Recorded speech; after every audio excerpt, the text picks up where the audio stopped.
There are a lot of mysteries in life. Who ate all my snacks? Why are women not impressed by my juggling? And what's a unique ancestry that I can bring to my next TTRPG game night? The answer to those questions are, I ate my snacks. They are impressed, but you should have a wide variety of hobbies and interests. And you can find unique ancestries with Battlezoo and their Year of Mysteries. Every month in 2026, Battlezoo delivers a fresh, bizarre, and lovingly unhinged ancestry straight to your inbox. Get ready to spice up your D&D or Pathfinder game faster than a wizard's bad life choices. Why settle for elves again when you can play as 13 unique and bizarre ancestries, such as a grumpy Sasquatch, a sea serpent with anger issues, or a dinosaur person, a guy ceratops, a girl-velociraptor, a human Saurus Rex.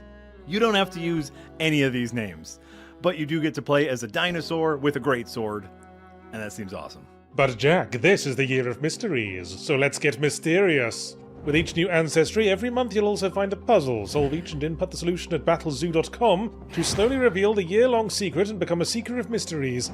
There's a leaderboard for puzzle solvers, and if you solve all 12, you'll earn a free prize as you unlock the final truth, as well as one last secret you can add to your games. What could it be? The color of my underpants? Mine have pictures of fish on them. Head on over to yearofmysteries.com and start uncovering the clues today. I can juggle for a long time.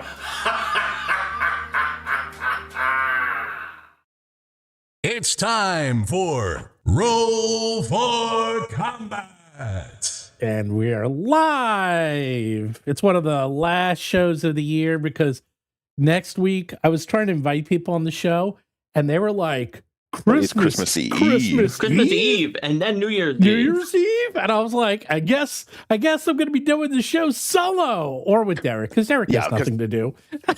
You are correct. So I might be able to make New Year's Eve, but I definitely cannot make Christmas Eve. I know it's me and Derik because I got nothing going on those days, and I mean the biggest thing I got going on this week is. No, two things. One, I'm seeing Avatar tomorrow. Very excited. So you're in Ash. Yeah, I didn't see the Way of Water, so I didn't see any of it. So good. It's such a great spectacle. It's just beautiful. It's just such a. I love Cameron. I love all of his movies, and it's a thing me and my daughter go to. So, and I actually got for my birthday because last week was my birthday. I am going on a pizza tour. I am going on a tour of popular pizza places in Manhattan. And I don't even know what it is. My kids and my wife bought it for me. And I'm like, I don't know what that is, but it sounds awesome because there's a lot of good pizza in Manhattan. And I feel like if my stomach was like 3 times larger than it was, that I would really like to do something like that. But I don't understand how you would be able to actually like eat enough pizza from each of the places. You just eat a slice. You eat a slice. It comes with, so each place, you go to 3 places and each place you get part of the tour is 1 plain slice, and then if you want anything extra, you got to order it. I see. Also, Mark, I've seen you. You eat like a bird, sir. You are a bird. You're a bird. And you have to embrace the fatness as we have. You know, you got. Oh God, you got to embrace. You should see when Derik and I went out. Oh boy. Oh my God, we ordered. Wait, to be fair, we consistently order too much food. Oh God, we order way too much every time. We order way too much food every time. So even some fat guys are like, this is too much. But fair. When everything looks good, you're like you don't want to leave that. You don't want to leave. You don't want to leave money on the table. Well, remember when we went to a Din Tai Fung and we ordered way but too we much. refused to leave not eating everything, so we did. Yeah, God, that was too much. Anyhow, yeah, it was way too much. Fair enough. So we've used to sometimes have mini topics in these episodes. But before we do that, at the why beginning, don't you say who we are? That's right. So we are Roll for Combat and Friend. I am Mark Seifter. I'm the director of game design at Roll for Combat. We've got Stephen Glicker, who is the founder and publisher of Roll for Combat, and our friend Derik Malenda from Knights of Last Call. Now, on this show, we cover different topics, and we've sometimes done mini topics at the beginning, but Stephen has found a way to do them more efficiently with a slideshow to just rapid fire go through some of the mini topics before we get to the meat, which is this big rumor that's been circulating around about whether or not D&D is going to make another new edition? We have some pretty strong answers for you on that, but first, the slides. First, slideshow. So, right, first you have to sit through our slideshow before we give you your free ticket hey, or man, your free golf before we give you your free golf bag. Well, this is what's going to happen. Tell me about the timeshares available. Well, it's not just a timeshare. People wanted to know this stuff because you know what? There's a lot happened this week. There's so much that happened. Actually, before I go to that, I will. There's so much that I didn't even know some of this news until Steven posted a video about it. I was like, this seems like something you would tell me. Okay, so here's the thing. First of all, if you're listening to this, just go forward 20 minutes and you'll get to the main topic. So there we go. Second of all, the first thing we'll talk about is the surprise to everyone, which is Diamond is now in chapter 7, which basically means I got to go through everything again. And I did a video on this yesterday, which means my $100,000 worth of books are still in the warehouse. And I actually said this thing. I said, hey, if they do say I can get the books, my lawyer said I literally got to go down to Mississippi where the warehouse is, find my books, pack them up, and then bring them to the warehouse, my warehouse in Portland. And like dozens of people have written me saying they would help out, which is pretty insanely cool. So thank you for everyone. We were not there yet, but a lot of people have written me say they would show up, they'd help out, they'd help pack up the books and find them, which is cool. And then the other thing I mentioned is I'll definitely film this and do like a live stream of this happening. And then Derik, what happened? Someone said they were talking to you about this, or no, I watched the video. Like, well, for starters, I saw it and I went, wow, this is nice. I actually get an opportunity to see what the topic is going to be for tomorrow in advance. That's weird that he put it out. And then I realized, oh no, this is a video. And so then I clicked on it and I was kind of confused because I was like, oh, I figured he would have told me about this, but you hadn't. And that's why. Don't worry, Derik. He didn't tell anyone. It just happened. It happened. It happened over the weekend. That's why. So I was informed just as everybody else was. And then I saw a bunch of comments where it was things like, this has to happen. Oh my God, I would love to see a road trip with like Steven, Mark, and Derik. Oh my God, like Derik. Derik brings all of his video audio equipment, and it's just a live vlog of the experience, and driving cross country with $100,000 of RPG books. And I imagine if you had it on your channel, Derik, and you had like different things people could tip for. It's like, are we going to stop at this shady truck stop? Right. If you tip past a certain amount, then we will. We'd have to go through Vegas. Where are we getting dinner tonight? Is it the Flying J, or are we getting it at? Not going to the Flying J. Listen, Flying J's. Listen. You have not lived until you've taken a shower at the Flying J. Okay? You're right, and I haven't. And I have taken a shower at the Flying J. Jeez. Well, I will say that it would have to swing through Vegas, of course, even though that's not really on the way. But take a southern route. If you take the long way, you can go to Vegas. Oh God. I can visit my birthplace because I was born in Biloxi, Mississippi. So. Oh wow, really? Yep. My dad was in the Air Force. I was like, what were the Jews doing in Biloxi? Because my dad was in the Air Force. Okay, he was a captain in the Air Force, and I was born in the Air Force, baby. All right. You could have been one of those people that was like born in Germany. I think that's where like everybody else was stationed. I feel like I know so many people who are like, yeah, no, I was born in Germany on an Air Force base or whatever. Yeah, I don't know. That's where it was. So, that's a bit of a ways off. Not that far, because if you didn't watch the video, long story short is that a new person is put in charge of the company, Diamond, and they have to decide what is the fastest, best way to make as much money as possible. And I didn't mention this in the video, which is fascinating, is that the guy who bought the company is personally responsible for any money that's left over to the bank. And so the bank's owed like, say, 30 million, and they only raise 10 million by selling all the assets from Diamond. He has to literally write a check for 20 million out of his own, out of his pocket. So it's going to be in his best interest to make as much money as possible. And I have to think, there's so many lawsuits going on right now.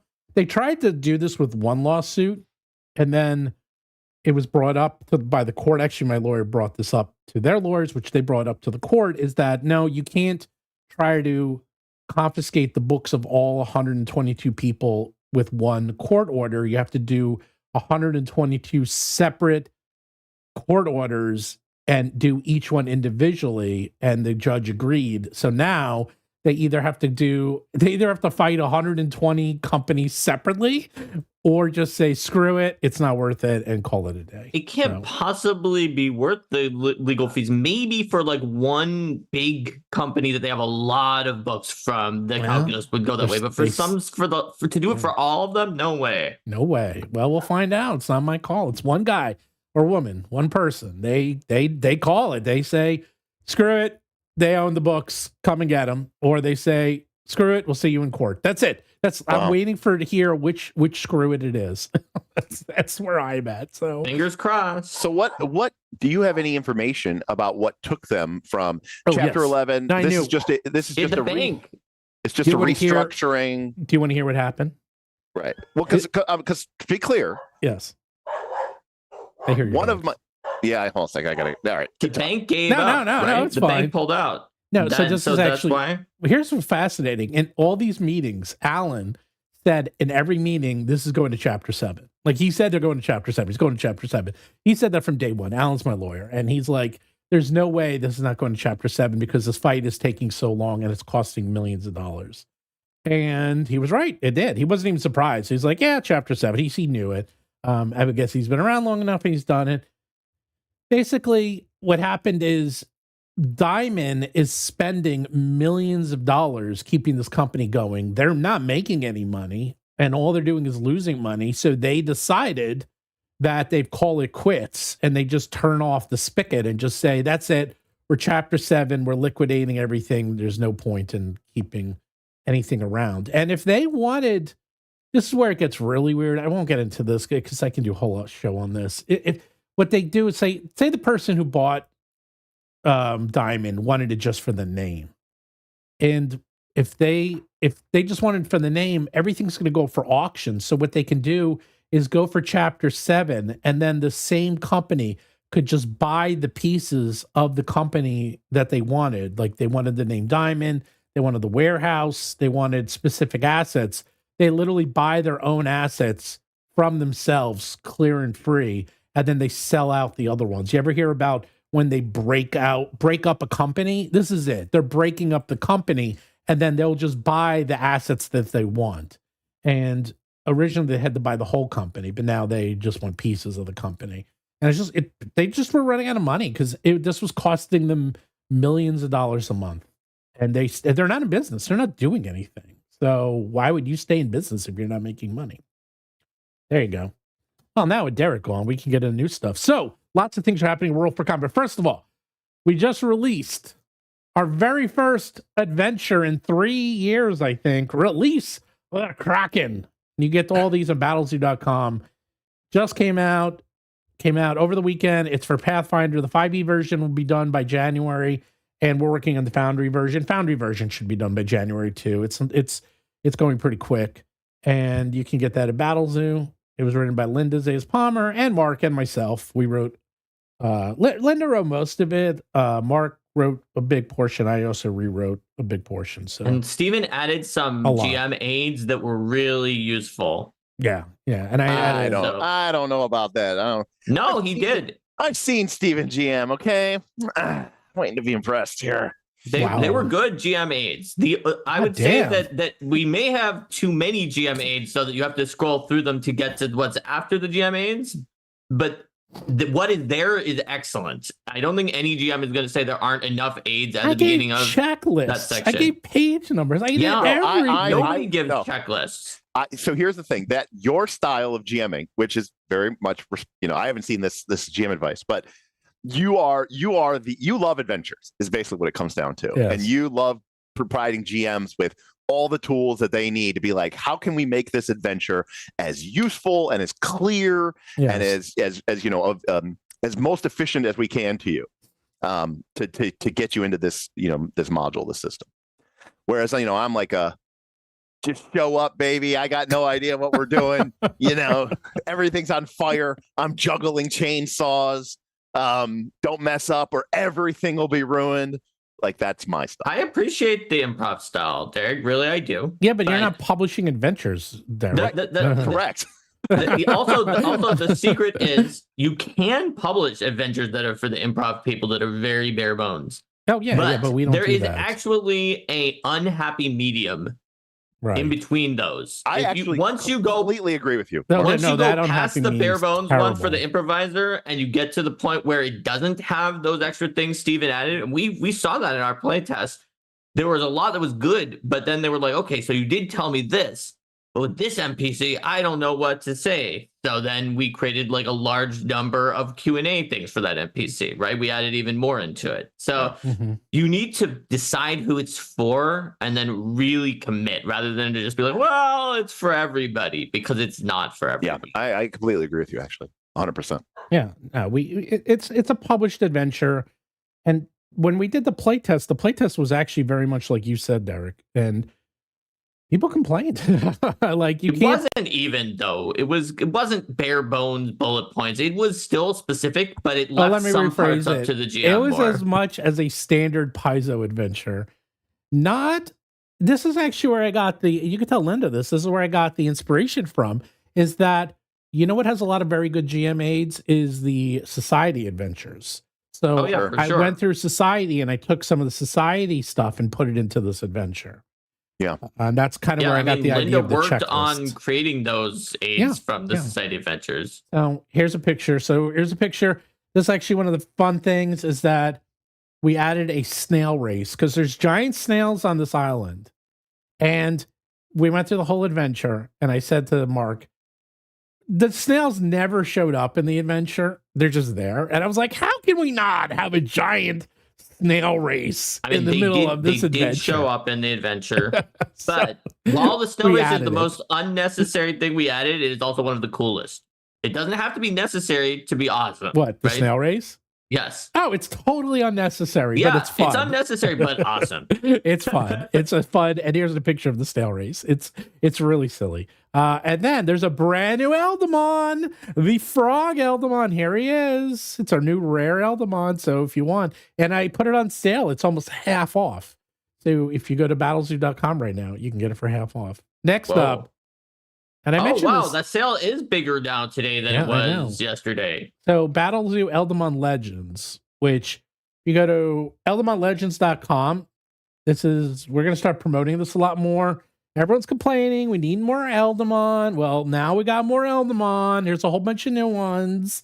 It comes with 150 new Eldamon. We also have lore on all the elements. We have new legendary Eldamon. Only one in the world exists. And will you be the trainer who has the one legendary Eldamon of that element? Yeah, on the entire world. And on top of that, if you go to Eldamon Legends, this is where it gets insane, is that you will get for $1 the Eldamon Special Edition hardcover. And here's assuming what it looks like. You pledge to Eldamon Legends. Yes, you have to this pledge is still for Eldamon so Legends. outrageous that I can barely comprehend the way that Steven is making this work. You should definitely take him up on this if you don't have the original Eldamon. And even if you do, it's a $90 book. It's $90 this book. That's why we're going to sell it at the cons. So you can get a $90 book for $1. And I think the lowest tier is going to be $60. So you can get Was there ever any doubt that the cover for the special edition would be Squirrel Ash? Zero. Okay. We sold out. It's the most popular. Squirrel Ash and Chillot sold out more than the other Eldamon by a significant amount. Why? What do you think, Dad? No, Squirrel Ash is the GOAT. Oh yeah, no, Squirrel Ash is the GOAT. There's a reason he's Eldamon #1. Right. Also, I mean, his little tail. I don't know, but Mark, you can help me. The thing where you can add an extra square to your AOE is pretty sweet. Yeah. It seems like it's not a lot, but it helps you in a variety of situations. Lot, especially with like cones and stuff. Very useful. So the frog Eldamon, the rare one that Steven is showing here, that is in that adventure, has something similar, which almost seems like it would be more useful, but can sometimes be less useful, where you actually have to leap. It's like a leapfrog, so you have to leap a square off of your AOE and then add another square, and it cannot be adjacent. Yeah, got it. Yeah, that should still be very good. Sometimes that's better, but sometimes that's worse because you wanted exactly one more square. Correct. So yeah, you still can very cool ability. This out at Eldamon. By the way, it's been 20 minutes, so hopefully the slideshow is empty. Almost. We're going fast. You told people to jump 20 minutes ahead. Shut up. Just saying. Hey, people from 20 minutes ago. Got another 5 or 10 minutes. Hey, but check out this unicorn. I'm sorry, Pegasus. Check out this. Yeah, it's a Pegasus. It's different. There actually is legendary? a unicorn. This is a legendary. This is a legendary Pegasus. Evolved Pegasus. Only one in the world, baby. You can get it. You can be Bellerophon and get next the Pegasus. I'm going to switch from the slideshow to live. Hey, check this out. Look what I got in stock. Let's see. This came in yesterday. Oh my God. These are only 4 books. They're so fucking heavy. Elemental Storm. Elemental Storm. That's sick. They're in. I'm so excited. I like Yay! Strange and Unusual, but I think 4 more Elemental... SKUs. Yeah! 4 more SKUs. I think Elemental Storm is even better than Strange and Unusual. More to the store. The rest of you see a cool new book from Roll for Combat. I see 4 more books that we're gonna have to fucking find a spot for in our fucking booth. That's what I. Well, but if it's a 20 by 10 booth, it'll be fun. Well, if it's a big question there, Mark. That's true. I know we're running out of space. We don't have any more space left. Well, so this is why other publishers do a much better model, Stephen, which is where they make one thing every 7 years, and then they just sell that forever. Yeah. Well, anyhow. Speaking of one thing every 7 years, guess what? Now we got Battlezoo, Ancestries, Living Legends. Guess what came in? Okay, the book isn't ready. Look, there are more SKUs for you, Derek. More SKUs like plushie. Oh my God! Look, it's the Psycho Pump Wizard. Psycho Pump Wizard plushie. Look at him. He's so cute. Look at him. It's adorable. He's got a little cloak on. You got a little cloak. Oh, they sewed it on. I thought they were gonna keep that. Oh well. Well, you can cut it off if you want, but the cloak is on. You got a little hat. Look, he's got a little. I even did a little extra. Have the eyes stitched in, so it's this. That thing looks like it's gonna come alive and kill me during my sleep. Good. Put you out of your misery. You know what? I'm not gonna sleep in the same room as that. That's all I'm gonna say. By the way, we did have a super chat from our friend Mark T. He said Stephen and RFC, the GOAT. And then another one from Smended saying, happy holidays. Other than Shadowdark, PF2, and 5-year, you're working on other books for any other systems such as Daggerheart. All right, technically, Deathbringer is its own Deathbringer subsystem of Shadowdark. But we're always looking around. We're weighing our options. We never know where we're going to strike next. I'll tell you the answer is yes, and I can't say more than that. How about that? That is the mysterious answer you're going to get. There you go. All you're going to get. I can't say anything more. He's under an NDA. Yes, I think we all are. Yeah, we all are. Oh, I forgot. You know that too, Derek. Yes, we can't even. I do know that. I think technically it's only Steven's NDA, but he will get in huge trouble if we violate it. We're all under it. Let's stop talking about it. And then finally, we got Year of Mysteries. This is the last week to back, and you can still get Enigmmites. And the cool thing is tomorrow, Dungeon Dad is doing an entire video based on Enigmmites, and he builds an Enigmite, and it's pretty sick. And he goes through and explains how Enigmites work, and you'll see the video is really cool, and you'll get to see a lot of clips from the 5e version of Enigmites in it. Yeah, you'll see. He builds a 5e Enigmite, and Enigmite is well, it's basically you make a deal with an eldritch horror, and the cool part about it is you don't know what they're going to do to you, so you are just being transformed into something horrible, and you don't have full control over it. You just, and to be clear, the deal that you made is more of the we have altered the terms of the arrangement, maybe not alter it further, because you have no consent on this deal. You never asked for this deal. They decided to do this. That's right. Maybe if you worship them, you actually asked them for it, but like most of them just like you wake up or you got exposed to it, and now they have turned you into one of their pawns. Yeah, I mean, basically, you wake up and you got another arm, or you wake up and you got eyes on your hands, or your legs, or your shoulders, or tentacles, or everywhere, or you got new mouths on your arms and legs. It's terrible, but it's easier to do a pizza tour if you have those extra mouths. True. But do the mouths give you more stomach? No, you're right. That would be an issue still. Unless they go interdimensionally, maybe you're feeding your entity. Okay. Yeah, there you go. The Enigma is just like, I was going to destroy all of reality, but that New York style pizza was too Venom-esque. We'll leave New York just kind of drifting in the void. Yeah.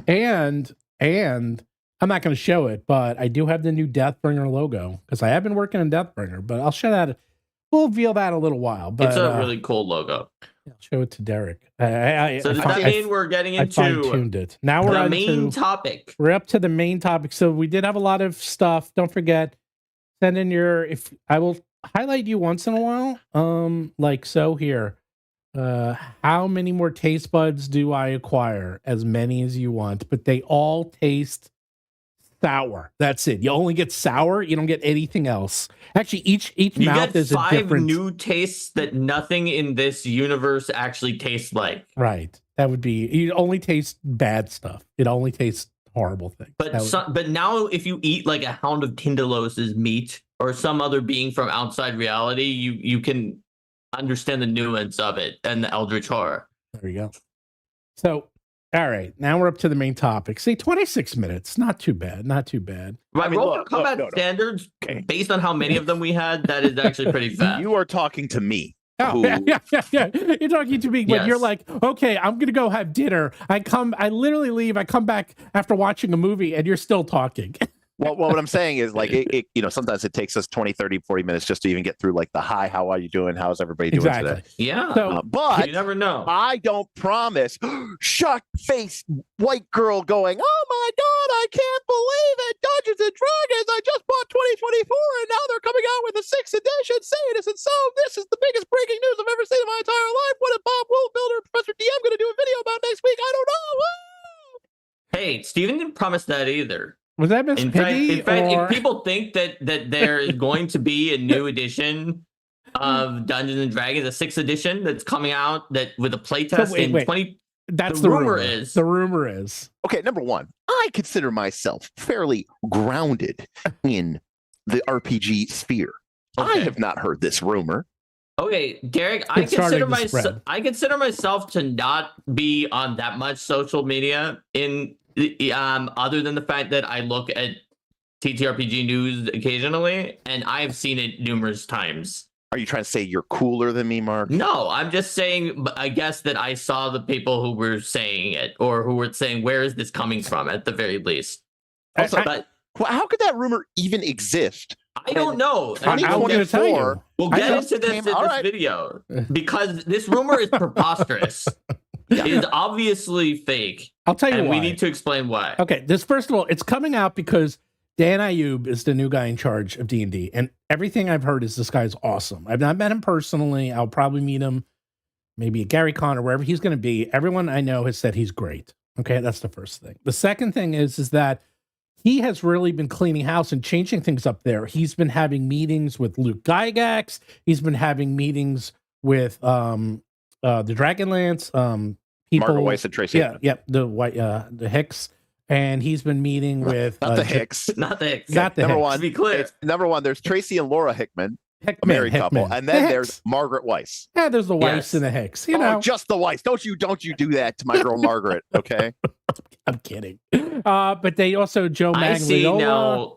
That's why the rumors started, because a lot of the rumors I saw that were like, they're going to play test in 2026, come out in 2027, and Luke Gygax is involved. The rumors always would say things like that, and so the rumors were based off of meetings that people extrapolated and added context that was obviously wrong. So to put myself into perspective here, we've got a new executive. He is the D&D brand director, or he is the D&D line director, D&D game director. He is the D&D what director?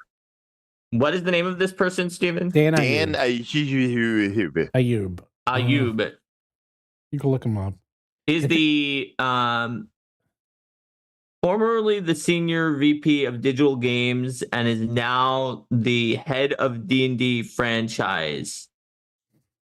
So this sounds more like he is tied to IP. He's a VP. He is for D&D franchise. He's sort of in charge. Well, and so many people left, and they didn't replace people 1-to-1.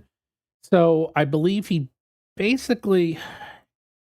It's hard to say where he's in, but he's basically in charge of D&D brand. From what can I say something very? It's like the books, films, TV shows, video games, and merchandising. Well, can I say something? Can I say something very gatekeepy and elitist? I mean, Derik, you often do, and then people get mad at you in the comments. I personally would love D&D creator, franchise owner, whatever. I'd much rather them be talking to Luke Gygax or the creators of Dragonlance than say, I don't know, whatever, yeah, well, yeah, obviously me, but I'm saying like then some. I completely understand. Super, I agree. Post, I agree. Some postmodern new, get back to the classic. Get back to the roots. Yeah.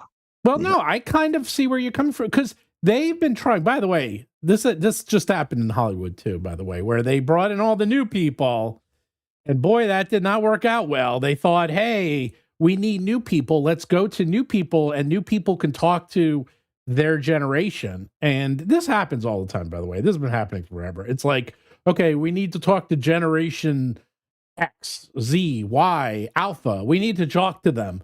We'll bring in someone from their generation who knows their lingo, knows what's important to them.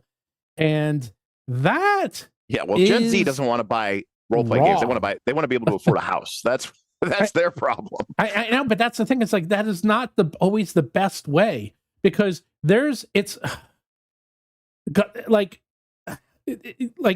trying to give you an example. Okay, like so I was working on a logo, and I was working on the logo for Deathbringer.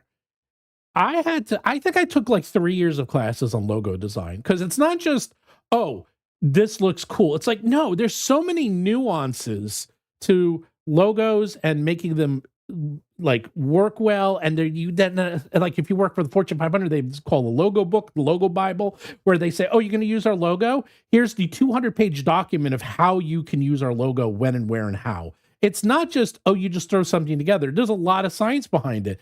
And I think you can combine the two. It's like, yes, you bring in someone who understands, quote, the generation and what's important to them, but you still got to have people who understand basic marketing and the game, of course, what they're marketing. I don't know how many times I was in business meetings, oh my God, where the person in charge of whatever it was, say toys, had no kids and they hated toys. But basically, yet they were in charge. Okay, Just imagine the boardroom scene from the movie Big. You and I have the same fucking brain. I was just thinking that. It's like literally like the scene in Big. Like they just don't get it. And the key is we need to go find an 11-year-old boy who's been magically made big, and then we could get his feedback on the toys, and then we'll have. Or just bring in an 11-year-old kid to the board that's what meeting. They do too. Yeah, they just. It's called a focus group. Yes, it is called focus groups. Focus groups are tricky. So anyhow, the point is that you got to mix it up, and you bring in the old school who can give you the history, and then you bring in the new school. And you know what? I don't even think that's actually gatekeeping to say let's give a seat at the table to the old school and the new school and people from any point in the spectrum. That's being inclusive to all of the different generations who play this game. Yeah. Right?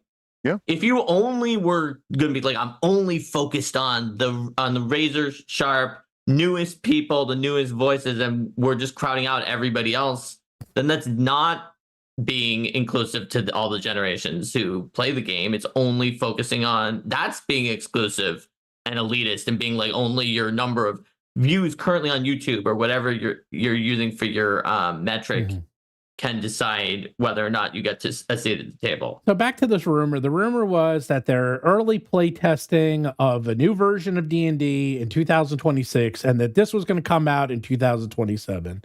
Yes. No. Well, no.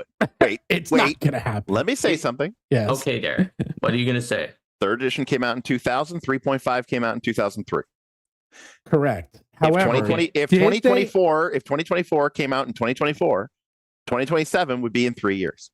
Just say. That's correct. However, 2024 is like the 3.5. You can't do 1 year and 2 weeks. Fine, 3.75. Well, 5 points. They didn't finish launching 2024 until 2025. That is a rounding error. You can't. So, and what you have to understand, they didn't have digital. That's the there part. was way more It's digital. different now than it was back then. Yeah. So the reason that this rumor is not just false, but just kind of balderdash. And you know what? If we turn out to somehow be wrong, I will be very shocked. But come in the comments and roast us, everyone, in 2027 when it comes out. Well, I know what they're the going. reason why I this think I rumor know is what they're balderdash. I think this is, they are doing something new, but it's not a new version, which I'll get into later. And Steven, I think you'll be able to tell us a good prediction of what they actually are doing. But as a game designer, as someone who has worked on a new edition, as someone who has looked into edition cycles, because when you're at a company, you have to look into edition cycles.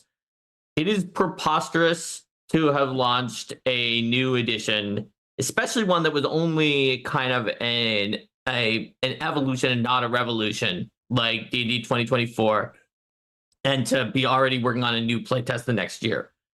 That even if you say, oh, well, you know, maybe their sales weren't hitting where they wanted to, that will skewer your sales of everything else that is currently there. It's too much tumult for the fan base. It risks being a disruption event that will make you lose people from your entire game if you do it that quickly. Your game designers can't design a new game that quickly, especially since it would need to be a revolution after you did one that was only an evolution.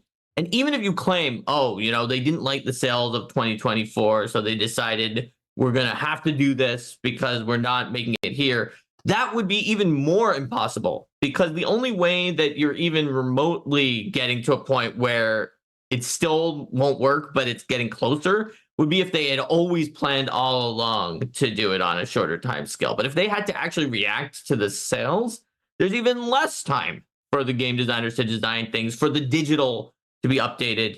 Like, the digital people who have to do everything for 2024 would be fuming to have to do everything else for another new edition this soon. So the other rumor, by the way, I heard was that it's actually not a new edition. This is where it gets kind of interesting. Is that someone mentioned this, is that it's actually going to be advanced Dungeons and Dragons. It'll be literally an advanced version of 5e, whatever the hell that means. I mean, 5e is already more like advanced D&D than it is like being basic. If anything, you could say, well, the new thing is going to be a basic version of 5e. Well, yeah, I can see that, but they already did that kind of with the starter set where they. You're right. I don't think they're actually going to do that, but maybe they'll do something more advanced with the start. Like, that's possible, but that's not a 6e, to be clear. Right, that's not 6e. That is, could you actually take and make, it's funny, because I'm laying out the Shadowdark book right now, and I have to, because Shadowdark, so an average 5e book has about 650 words per page. An average Shadowdark book has about 300 words per page. So I have to cut things down a fair amount to make them fit. And I was saying to Mark, boy, it sure is a lot easier to cut things than to add. And I was thinking the exact same thing. If you want to take 5th edition and simplify it and make a reduced basic version, you can do that. It would be tight to make it by 2027, but you're not starting over. You're basically simplifying and reducing. And it's not impossible, especially if you did a basic version that only had like maybe levels 1 to 5, maybe only 4 or 6 characters. You'd have less monsters, you'd have less abilities, and you're using everything that exists and you're just reducing it. Possible.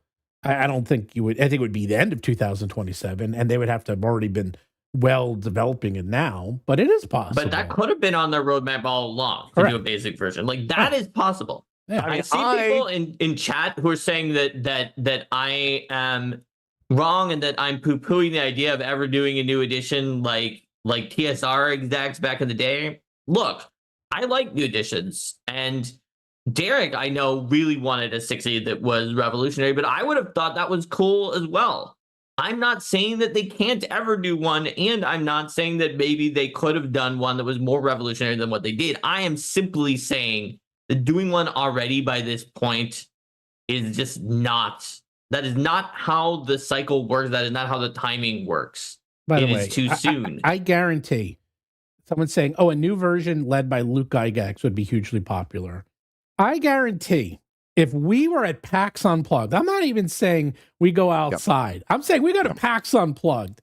Yep. And if I went to 100 people and asked them, do you know who Luke Gygax is? What percentage of those people you think would actually know?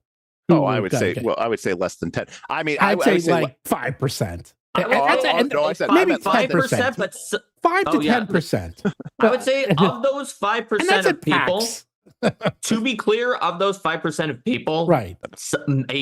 A good number of them would be like, well, Gary Gygax created Dungeons and Dragons, so I'm assuming he's related to Gary. Exactly. Here's what you do. Okay? Here's what you do. You solve all your problems, right? You kill 2 birds with 1 stone. Here's what you do. Okay? If I'm running Wizards of the Coast game division, you take it and you sell it to a hedge fund and have them destroy it. Yes, well, that would be if I wanted to make the most money. Here's what I would do. Number 1, I would maintain or keep the current Dungeons and Dragons brand in much the same trajectory as it has been.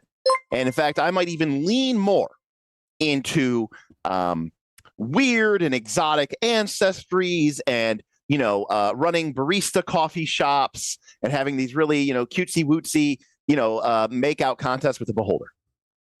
Then I would work with some of these, quote, old school people, and I would go in an 800-pound gorilla and just completely dominate the OSR market by pushing out everybody and creating basically, I would literally call it old school Dungeons and Dragons. And I would drop the big D&D dick that nobody else can compete with, okay? Or you even call it basic dungeon or something. And you basically come in and you just strong arm everybody out. And then you make your kind of grungy, grim, dark D&D like it was back in the day. None of this cutesy wootsy stuff. And you just bifurcate your brand and you go, all the cutesy wootsy stuff goes over here and we sell it to all the Gen Z and millennials who weren't hugged long enough. And then we sell all the other stuff to the grognards who hate diversity and inclusion. And then we win. You win and so did we, and everybody gets everything. That's not a bad idea. Actually, okay. I'm starting more thinking about it. You might be right, Derek. Well, here's the good news. I made a good business decision. They may still be shell-shocked by splitting their market back in TSR, whereas in this case, splitting their market may actually be... Well, I think their market has already split. That's why in this case it may be advantageous because it's already split and they would just be bringing them back into the fold. Yeah, right. It's not bad. It's not bad. We are going to be hanging out with Luke in 3 months. Both Derek and I are going to be hanging out with him quite a bit, so we can ask him. So another reason that this rumor, especially if this rumor was based off Dan Ayub, is just like doesn't make sense. Is if you look at what his job title is and you look at what he does, it is not related to making new editions of the game, right? Right. So the people he's talking, he does things like movies, TV shows, books. He's trying to expand franchise the brand. Stuff. So, yeah, of course he wants to talk to the Dragonlance people because wouldn't a Dragonlance related thing to add to the franchise make sense? Talking to Luke makes sense for him to do. But that doesn't mean that they're doing a new edition because that's not the right executive. Well, maybe they're not making a new edition. Maybe they're making a new game. Yeah, I mean, a game that isn't Dungeons and Dragons, you mean? You mean like the sci-fi one? Like everybody always said. Everybody always said. What's it again? Nobody even knows, Mark, because no one played it. Exodus, that's right. So a couple things. Brightmeyer, I don't know, don't split the party. The party already split. And what I'm trying to tell you is that of the party that split, and, between me and you, Brightmeyer, the party that split and went their own way, they're the ones with all the money. Okay? Just saying, they're the ones with all the money. And a fair amount of influence. And an outsized amount of influence. I would agree with you to that. But what I was going to say is that whether you know it or not, I mean, most people know this by now, but almost all of the OSR games are literally just this. I mean, literally just this. They are derived from or heavily inspired by BX D&D. And so I think what you do is back in the day, TSR split their lines into basic and advanced. And they did this for a variety of reasons, including Gary Gygax and money. But the difference here was this idea of complexity.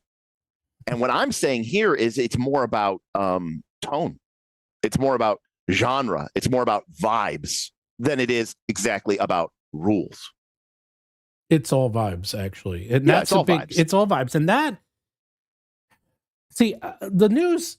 Okay, to be fair, the news has been as follows. The news has been, and the rumors. Sorry, or the rumor. To be clear, it's not news. It's a rumor. They're coming out with a quote advanced version of D&D, and they called it 6th. First of all, I don't think it's 6th. Second of all, I don't think it's going to be advanced. I actually think about it is it would not be advanced. It's not even going to be basic, but it'd be called D&D hardcore. Yeah, exactly. Well, again, a lot of people this is if they're doing anything that's like a rules engine at all, right? But it would be a sub engine.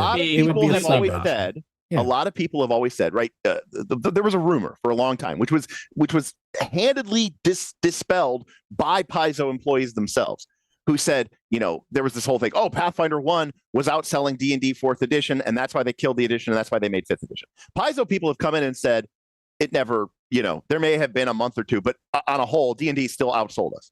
No, it's clear that the only times when this even happened, even based on the metrics that were used, were when 4E had stopped making. They stopped making 4E and they stopped putting in the shelves, and therefore there was nothing. There was literally nothing to compare against. There was like a good year and a half when they were in the D&D Next playtesting phase. Correct, and there was nothing. There was literally Paizo had exciting new releases, and 4E only had the old. They were winning by default, not because they were doing better. They literally didn't have competition. So a lot of people said that. So to take that to mean is a lot of people bought D&D 4th edition. You may not realize this. Now, to be clear, a lot of people did bounce off of it after buying it, but that was trying to target a different market.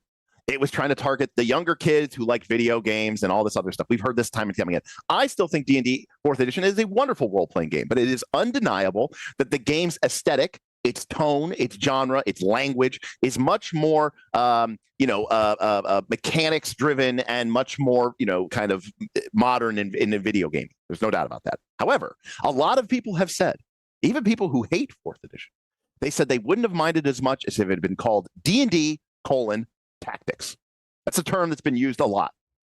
And I think if you release Dungeons and Dragons, in fact, go back to do you remember what the last edition of Basic was? Okay, there were 6 editions of Basic. Okay, this is the second one, by the way. The first one was by J.R. Holmes. It's also on the shelf behind me. The second one, this one. The third one was the one by Menser, right? Also called BECME, also called Redbox, et cetera, et cetera. 5th edition was the Black Box, and the 6th edition of Dungeons and Dragons Basic was released in 1993. It was called the Tan Box, and it was called Dungeons and Dragons Classic. Huh. I remember the box. What was the white box? Or was that well, there was never a basic white box. Oh no, I'm thinking advanced then. Yeah. So any case, I do remember the tan box. Yeah, so the tan box was the very last edition of Basic. That thing was ugly. It was pretty ugly. I think it came out circa, I want to say it came out around 92, 93 or something like that. It was called Dungeons and Dragons Classic Edition or something like that. The idea being that because BX D&D, or I should say Basic D&D, was the spiritual, not even the spiritual, I guess, it was the lineage going back to the 1974 version of OD&D, right? Advanced was the branch, right? The through line of D&D was 1974's OD&D, 1979's Blue Box Basic by J.R. Holmes, 81 Magenta Box by Moldvay Cook, 83 BECME by Menser, et cetera, et cetera, et cetera, going through to this the Tan Box, the Classic Edition. So the original edition of Dungeons and Dragons was that through line. Anyways, point is they called it Classic because they were saying, look, this is the D&D. Because by that point in time, AD&D 2nd edition was out, all the Splat books were out, and I think a lot of people were, blah. So yeah. Anyways, point is, I think that is a market that they could tap. Okay. Let's get. And they're talking to Luke. Yeah, they're talking. Okay, now I'm starting. Now, actually, we were going to go on one tangent. The wheels are turning. The wheels are turning. Now you got me going because, okay, let me explain. So, back in the 90s, there was this thing. I'm trying to remember the name of the book, but there was this really interesting book. Okay, what Microsoft used to do is Microsoft in the 90s is that they would enter every single market they could just to kill the market. So, back in the 90s, there was a thing called the AT&T Go. Does anyone remember AT&T Go? No one does. But It basically was an iPad, okay? It was going to be an iPad, and there was all these commercials on TV saying, oh, AT&T, it's like, and they would show them using an iPad-type device. And the book was about the guy who was in charge of it, and he said how he would actually he actually had it working. He actually had working prototypes. He would go to computer trade shows, show it off, and then Microsoft would spend all their time and all their money to say, "Oh, we're coming out with a digital device as well, and we're going to come out with our own Microsoft." I forgot what they called it, the portable version of Windows. But they were going to come out with their own version of Windows, and it was going to work, and they were going to do all this. And they did that for one reason and one reason only, and that was to kill the AT&T Go. That's it. And it worked. It never came out. And the book is all about how they were having all these deals and they were making progress. And then every single, Windows CE, that was it, Windows CE. So every single trade show they would go to, Microsoft would buy up more space than them. They would have a presentation before their presentation. They did everything in their power to kill it. Were they ever going to release their tablet? No, that was not the point. The point was not to compete, but to kill it. And Microsoft did this a lot. A good example was also when here's the biggest dick move in history of one of the top 5 dick moves in history of business, is that when Mozilla first came out, remember this, the first internet browser, you had to buy it. You had to pay for it. And Microsoft was behind the 8 ball, and they needed a browser fast. So they found all these people they were talking to buying their browsers, and everyone who wanted the browser, they wanted a huge fee or they wanted a percentage of all the sales. And Microsoft said no, they would not. That's not how they work. They say, we'll buy it outright and we own it in proprietary. In perpetuity. And they said, no. Eventually they found Internet Explorer. They found them and they said, and they worked out a deal. Here's the dick deal. It's like, so for every version of this that you sell as standalone, we get like 10% of the profits. And Microsoft's like, okay, that sounds like a great deal. We'll give you 10% of the profits of whatever we sell this Internet Explorer for standalone. So what did they do? They built it into Windows for free. And they gave it for free. And so you got 10% of nothing. Congratulations. And they were pissed. Shout out to my boy Netscape Navigator and Netscape Communicator. Those are the OGs. So back to this. Now, I'm putting out Shadowdark stuff. I cannot emphasize how well Shadowdark has been doing. As well as you think it's doing a lot better. It's doing insane. I think it's doing really well. How can it be doing that much better than that? Because doing insanely you well. Also have to understand something here. I've been in this hobby for a long time, and I've gone to a lot of conventions, which a lot of people have not had the the privilege to be able to do.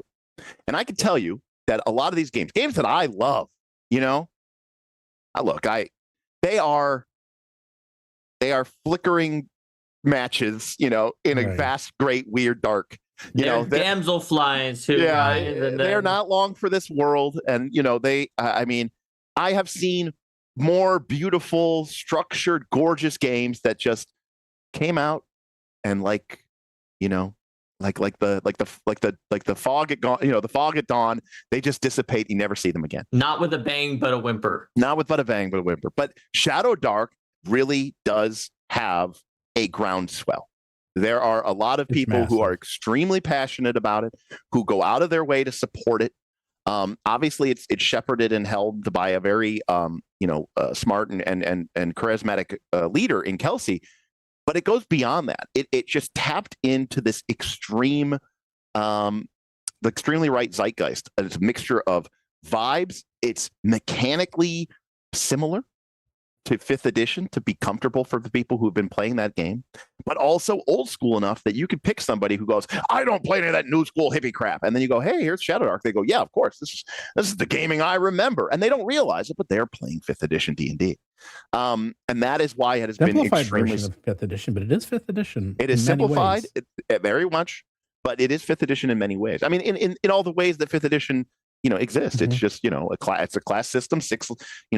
And now let's put the pieces together. You have Luke Gygax, who runs GaryCon, and GaryCon is nothing but Grognard City. Okay, we're talking like the king of Gary Con last year was Shadowdark. Okay, by far. Like every game there is Shadowdark or Shadowdark-esque. Okay, well you play first edition there, second edition, third edition. Like that's it. Like it is as Grognard as you can be. And they're talking to Luke. Now, what would make sense for them to announce a classic version of Dungeons and Dragons? Hardcore version of Dungeons and Dragons Dark, if you will, something like that. Have Luke lead it up, announce it at GaryCon, bring in the Grognards, and that's pretty smart. That's not so bad. And maybe I still think that that's pretty unlikely, but that I do think too. But yeah, like to be clear, because I'm the one who brought up first when Steven was saying that the rumor was advanced. I'm the one who brought up first that basic would be more my guess than advanced. Right. No, but you I want to be clear, for all of us that when we're talking about how we all agree with that theory that I put in that it was more likely than advanced, it's pretty unlikely. But that's at least possible. It's possible. Whereas a 6E is not. No, it's not. It just is not physically possible. And it's not the right people who were behind it. You don't have enough time to have something to be ready to be play tested at that point in time. Yep. Another thing with Derik's example of 3.5 is that 3.5 didn't have that kind of a playtest period. That's part of why it was able to come out so quickly. It was just a revision, and they didn't do. That is very true. That kind of. I will say that there's even an element here. Again, a lot of people don't know me as the 5th edition guy because, the game came out in 2014, but before that, I was D&D to the max. And in 2012 and in 2013, I went to a bunch of the D&D Next playtests, and at that time, and you see shades of this in 2014. That they removed, I should point out, in 2024. A lot of people look at me like I am a multicolored flashing zebra when I tell them that when we played 5th edition, we didn't use feats. And they go, what? And I go, they were an optional rule. And they go, yeah, right. And I go, no, they were. And people go, nobody I know didn't use feats. And I go, we didn't. They were an optional rule. We saw 5th edition that got released in 2014 as basic. We had just come from playing Pathfinder. We had just come from playing 4th edition D&D. D&D 5th edition, as written, read like the most basic, simple game that we could imagine. Right? Get rid of all the circumstance and status modifiers and all this other stuff. Wait, you couldn't imagine something even simpler than that? Well, Derek? I mean, of course. Play so many games that are simpler. For D&D. Oh, no, fair. For D&D. And here's a game. They're like, oh, look, they got rid of feats. I mean, they threw a bone to people, but they're optional. Hell, it doesn't even have a discrete carved out feat. It is a sub replacement for your ASI. So as we understand, anyways, the game was extremely basic. We played the game. We didn't use skills. Again, there was a thing. Now the skills were core, but there was a thing in the players or DMG about getting rid of skills and basically just saying like, you're proficient in strength. And so if you do a strength type thing, you get to add your proficiency bonus, right? Very basic, very simple. And originally 5th edition was designed to be this really simple, very basic system that was modular, and you could add different modules to make it more complicated to change up your genre. You could add a feat module. You could add a more complex spell system. You could add a more complex tactical combat system. And all of these things were supposed to be based around this very rudimentary, super hyper basic game. And that super hyper basic game core is kind of basically what you see in Shadowdark. And it's kind of why that game rocks. Well, so my thing is that I'm wondering, back to what I was saying, is that they see the writing on the wall and they realize, okay, we could lose this segment, and that's a bad segment because that's a gateway segment. And these people are now leaving D&D to play Shadowdark. Yeah. And we don't have an alternative because they've gone all in on cutesy D&D, whatever you want to call it, which isn't, you know what? It's not a bad thing, but it's like, I mean, Steven likes cutesy stuff. I like cutesy stuff too. He calls it that, but you can see from our pictures that Steven loves cutesy stuff. So he's not trying to be dismissive or nasty about it when he says that. But I do it in a Pixar way, so you can have your cake and eat it too. They're subtle. They're not doing it right. They're doing it a little too far, where it's a little too cutesy, where it's like hard to go back. But my point is that they bring in, okay, we have an alternative to Shadowdark, D&D Dark. Then I like D&D Classic. Why not call it Classic? Or no, Classic. Because what you want, you don't want to make it seem like a pastiche of itself, right? Like you don't want to make it seem like you're actually trying. Because see, the thing, what does classic mean? Well, it means what it means to you, and so that's the better. That's what's good about it, right? By the way, if you say, yeah, please. By the way, I mean, is Shadowdark even a dent in D&D's market share? Do they even care? Yeah, they do, because it is way bigger than you think it is. I know the numbers. It is gargantuan, especially overseas, and it's not. If you don't nib a budding seed in the butt, that thing is it's gonna only get bigger, and it will eventually become a problem. My real life buddy George in chat just nailed it. Right? Which is what? I mean, it's like WoW Classic, 100%. WoW Classic. 100%. Yeah, that's why the Classic was better than the Dark. I was thinking of everyone I know is not playing WoW Classic. I was thinking of WoW Classic when I said the Classic should be the name. Right. Yeah. Right. WoW Classic is going extremely hard. You might why would Blizzard compete with themselves? Because you had people who were World of Warcraft fans, and the game went in a very different direction over the course of 11 expansions in 20 plus years. Yeah. And there are still people who want to play that game, but there are people who go, man, I remember raiding Molten Core, and I want that experience. Yeah. And Blizzard said, well, shit, we own that game. Let's just give them the option, and we'll take their money either way. Yeah. No, I actually know, because all my friends are playing Classic right now, and they're just about to start Burning Crusade, I think it is. And well, I think it depends on each server has a different time. Right. Well, what I'm going to do, and my buddies are like, because I loved it. BC was sweet. I was like, you want us to play your Hunter again? And I was like, I got it installed. I actually have it. I installed it over the weekend. I'm like, I got my Blizzard account already. So my interest in WoW Classic is I played vanilla, I played BC, and then I stopped playing, and I completely missed Wrath of the Lich King.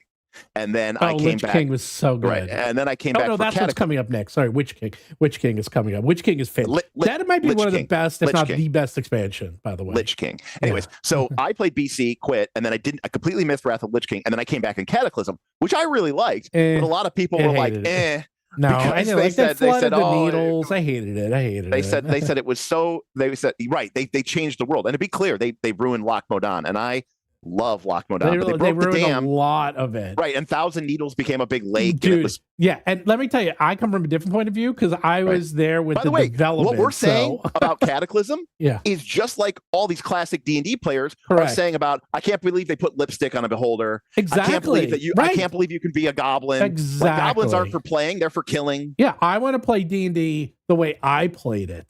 Correct. And that's what Shadowdark is giving them. Correct. And I hate to say it, if this is true, I mean, I don't think it's won't help Shadowdark. I don't think it's gonna hurt Shadowdark, but interesting. It's now the pieces are making more sense. I highly doubt that Wizards has in their crosshairs any of the Craig, we are they have in their crosshairs video games. That's what we know from people who've been at the company, who know the minds of like some of those top executives. When we say Wizards, to be clear, it's a combination of people. It's not one company that it has its own weird hive mind, but the executives are looking at games like WoW and other video games when they say we have D&D. It's one of the biggest brand names that are known in the world of fantasy.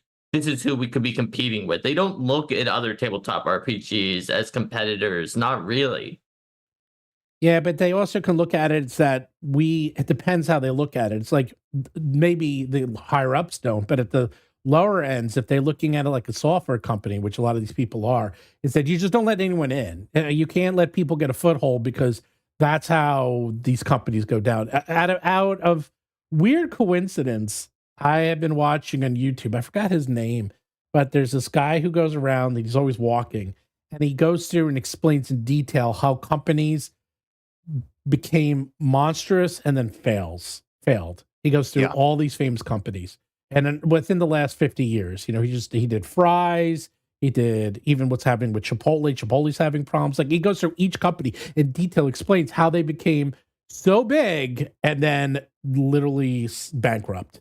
And I keep seeing the same thing, which is they got really big, they got complacent, they forgot they weren't nimble enough to move with the market, and then that person quickly took over before you know it. Also, I'm a big believer about, and I've said this before, about games having an opinion. And what I mean to say is I like games that are, they draw a line in the sand and they say, look, there is stuff that we do and stuff that we do well and stuff that we don't do.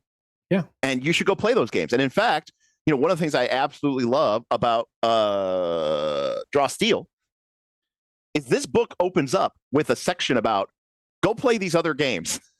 Yeah, these are not our game. This is not what our game is trying to do. They are hyping up, everything from Daggerheart to D&D to Shadowdark to Forbidden Lands to Call of Cthulhu, right? Matt Colville goes out and says, look, our game is not trying to be, your go-to game for gothic horror. They're not trying to say like our game is the go-to game for grim, dark, resource tracking torches in a dungeon. Like they're like, that's not our game. And we think there's other games that do that better. By the way, if you have any questions, Linda and my entire episode from last night was basically exactly the thing that you're talking about, of games that want to be your game for everything versus games that have an opinion and are trying to tell a specific story. And then as a game designer, how you can design mechanics for those two different types of games and how they differ. I mean, you say Draw Steel is DOA. I mean, a $2 million active Kickstarter says otherwise. So, it's a weird, it's an interesting beast. We'll see how that evolves. So I did hear something really interesting. Okay. We talked about the gun. I don't want to go too much of a tangent because we're hitting good stuff here, but yes, what's your tangent? All I want to say is somebody said, it ties to D&D. Somebody said that the folks at MCDM basically said, we did great on our Kickstarter. Our first one. We have no idea if people are actually backed our game because they want to play it or because they were just throwing their money at something that was anti-WotC, anti-OGL. So they have no idea if their Kickstarter was just successful because there was that real hype of support other creators, fuck WotC, give your money to other people, other people who actually care about the community, who engage the community, who help, blah, blah, blah. And so when their game did really well, they're like, that's great. Is anybody actually playing our game? And so when they did their second Kickstarter, which is active now, they basically put that line in there about like, is this game have a future? They're like, we don't know if anyone actually who bought our game is actually planning on playing it, or if they just put their money up as a form of a sort of anti-WotC protest. And so I said, okay, that provides a little bit more nuance, a little bit more structure to that statement and to their intention. So I just wanted to say, I see. So it's an explanation for the ultimatum. It's an explanation for the ultimatum. Yes. So we got 325 people. Do like and subscribe if you like what you're seeing. And if you have any questions, feel free. If you super chat, we'll 100% answer them. Otherwise, we might not all answer them. Correct. Riggler said, I kickstarted Draw Steel and DC20 specifically as an FU to WotC, and I will never play either of them. And so that's what Colville is trying, and the folks at MCDM are trying to find is, was 90% of the people who backed their Kickstarter, people like Riggler, or, was it somebody different? It is true that it would be a bad business mistake to just assume that all the support that you had that might have come from that is evergreen support, and then base all of your structure based upon maintaining that support. It's just like what we were talking about on previous episodes about people who, when you got a bump from COVID and then just assume that those numbers would last forever. Yeah.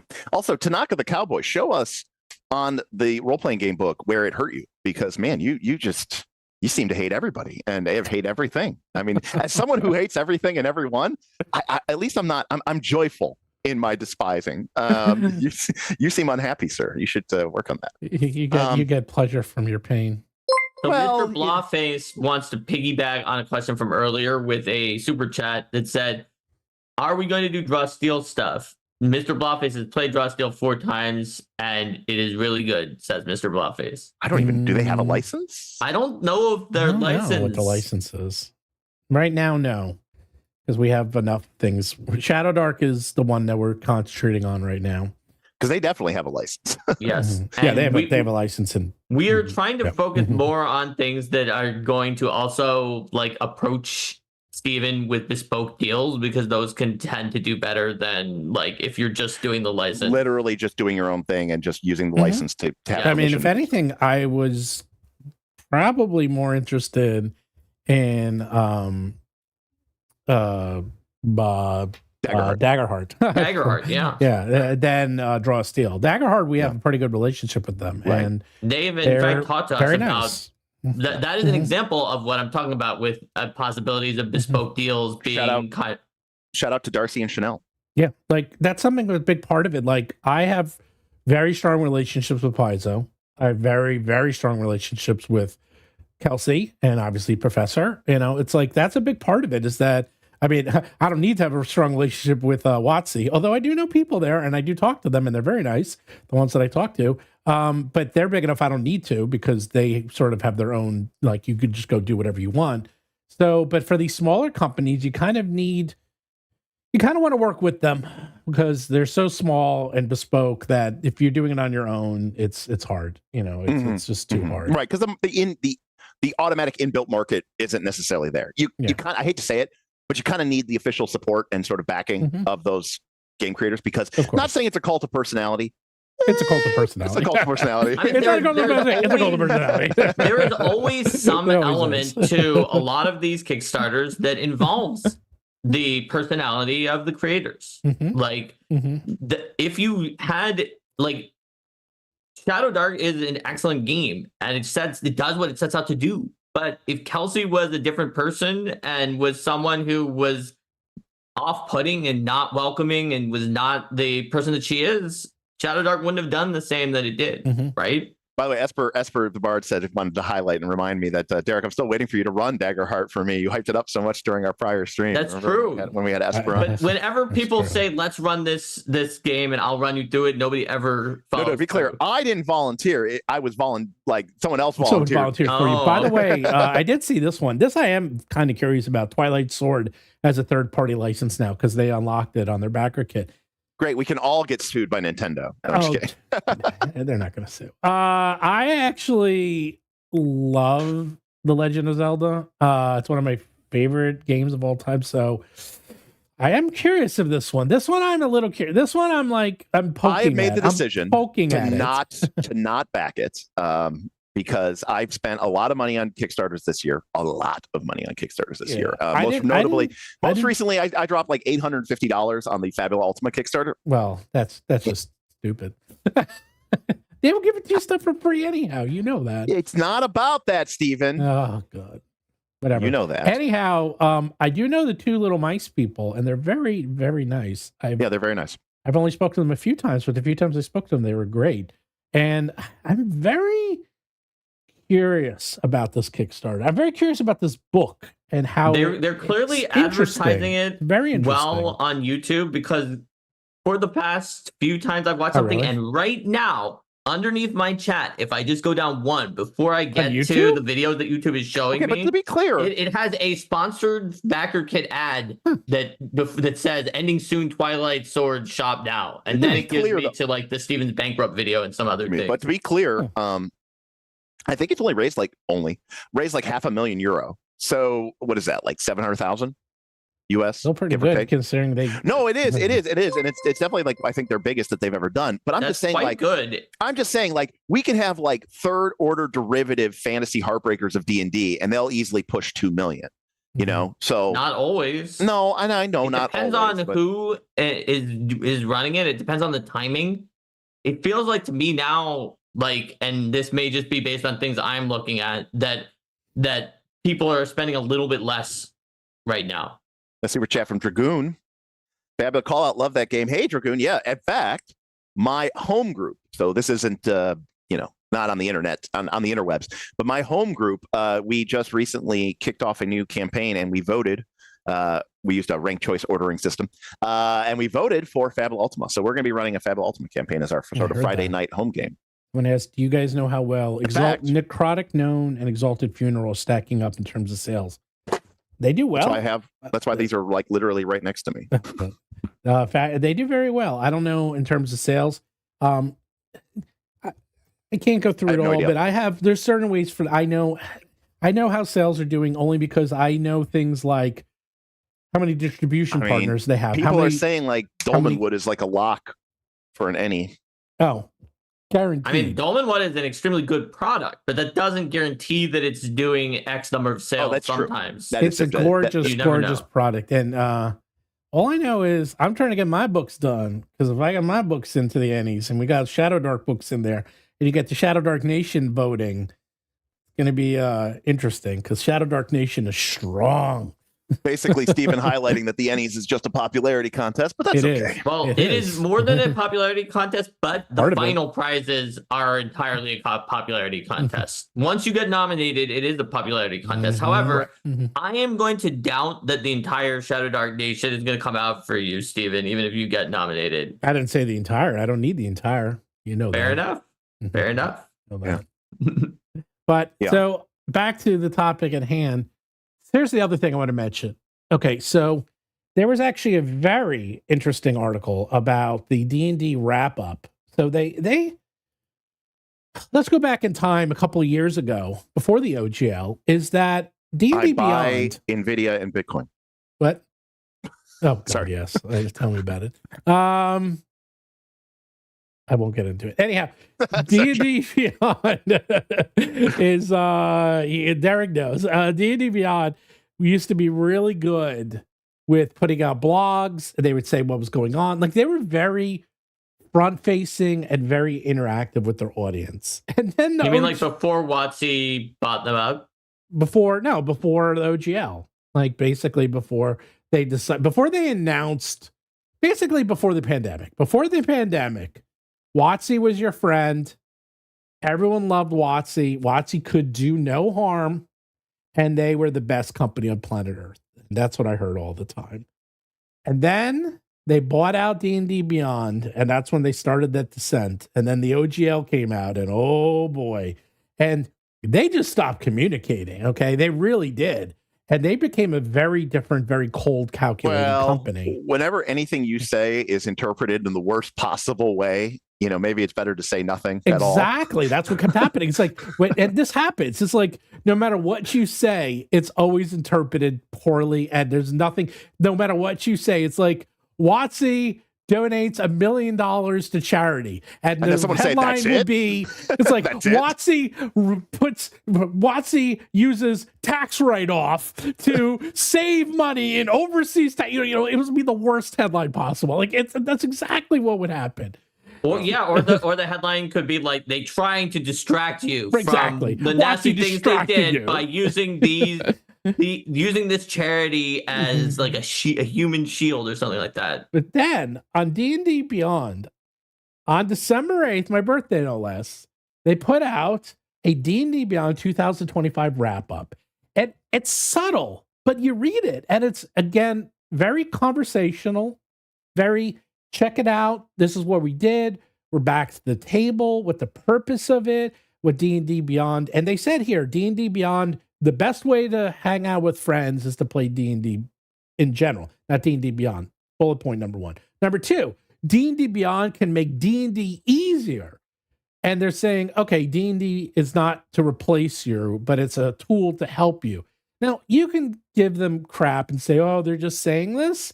They are, but they're not. It's like, you got to be careful at these levels, and they've been burned many times. No, what I think that they are responding to, and there's something in this article which you shared with me, which again is it's just the D&D Beyond year-end. I would give you the link, but it's too long. It won't go. Yeah, and they basically go out of their way. Oh, there it is. Actually, to go. There's the link. Yeah, it reminds me of the early 2000s era marketing campaign that appeared in magazines. Ironically, usually like Dragon Magazine. Remained the same. I know. That's my favorite one. It was usually some sort of tagline like "Get together and roll some dice." Oh, yeah, that was kind of what the advertising tagline was, right? That D&D was about hanging out, right? But then, hey, while we're here, we might as well play D&D, right?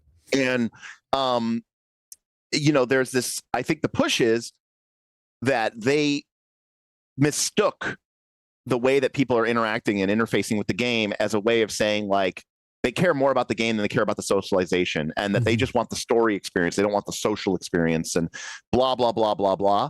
And I think what they're realizing is that at its fundamental core, like the neckbeards on the internet that are posting about their favorite builds are not the people who are their core audience, right? The core audience are just people who are like really casually engaging with the game.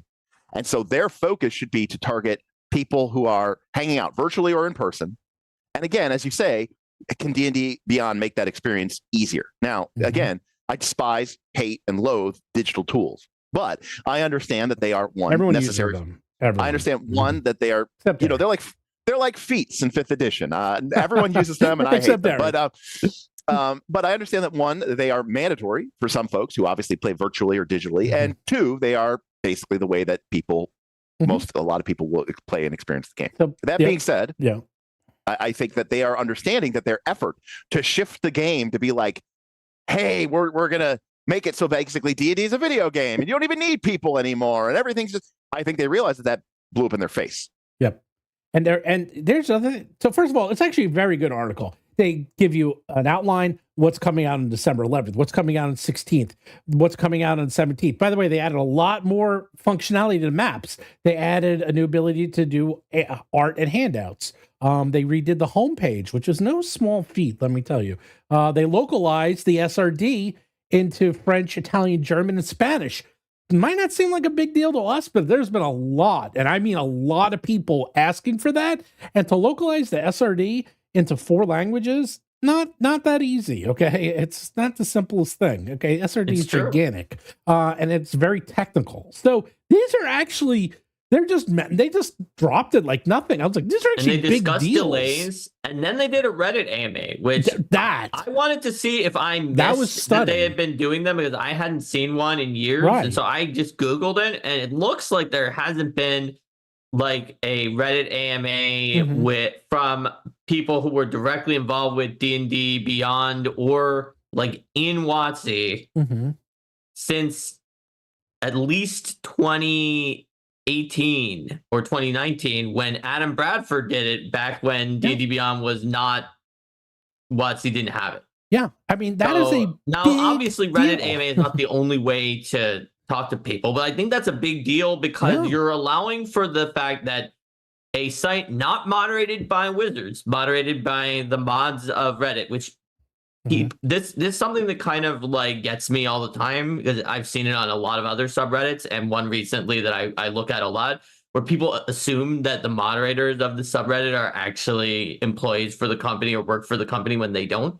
But having moderators who do not work for WotC, so they can't guarantee that questions or responses will be taken down that they don't want to have up there, and being willing to say, yeah, we'll answer any of your questions.